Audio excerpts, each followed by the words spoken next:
امروز فرزند فرزانه ملت که روزی مولود دارند هزار ساله ها در تخت ملت باشند.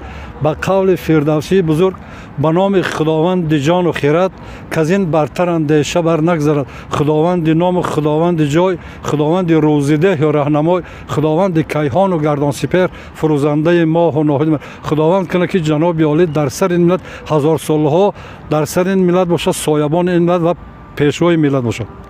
همیشه سربلند باشند، خدا 100 ساله شوند، بعد از آن پیر شوند. همیشه در تایستان هم خیلی تنجی و آرامی باشد و خواهان آنم که عمرشان دراز شود. من سر تعظیم به نزد پای مردم تاجیکستان، خلق تاجیکستان فرود میارم و میگویم تا که باشم برای ملتم، برای خلقم، برای دولتم خدمت میکنم. هزار ساله شوند، همین تاجیکستان همه وقت آباد باشد. من بحری پیشروی ملت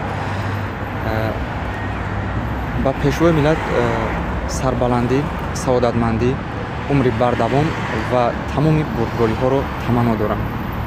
اولا تبریک میکنم الهی هزار ساله شوند، همه وقت مشکلشون آسان شود. همین چی مراد و مقصد دارن برای آبادی همین تاجیکستانی عزیزمون همه وقت گفتهشون و وایشون برار گیرد و بعد از آن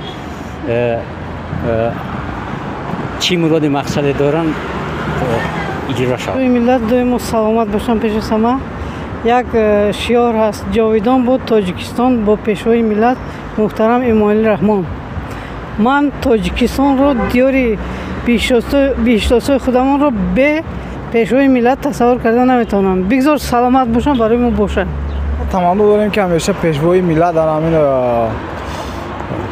همیشه سربلند باشن، در جمهوری ما همیشه برای مردم جمهوری تاجیکستانی ما همیشه سرور باشن. تمنا می‌کنیم که همیشه هم خیلی سبز خرم باشه، خیلی عمرش دراز باشه و در سر ما باشه. امروز زادروز جناب عالی پیشوای ملت، اساسگزار صلح و وحدت، به روز تولدشان تبریک. خداوند همیشه سربلند باشد و در بالای سر ما باشد، ملکمون همیشه آباد باشد. ای مرد خدا تا به ابد نام شما باد، نام شما باد. ای حاجی ملت عملت حامی ایمان باد، حامی ایمان باد. ای وسته مرا بر در حق دستی دعا باد، دستی دعا باد، دستی دعا باد. تا عمر بود لطف شما بر سر ما باد، بر سر ما باد.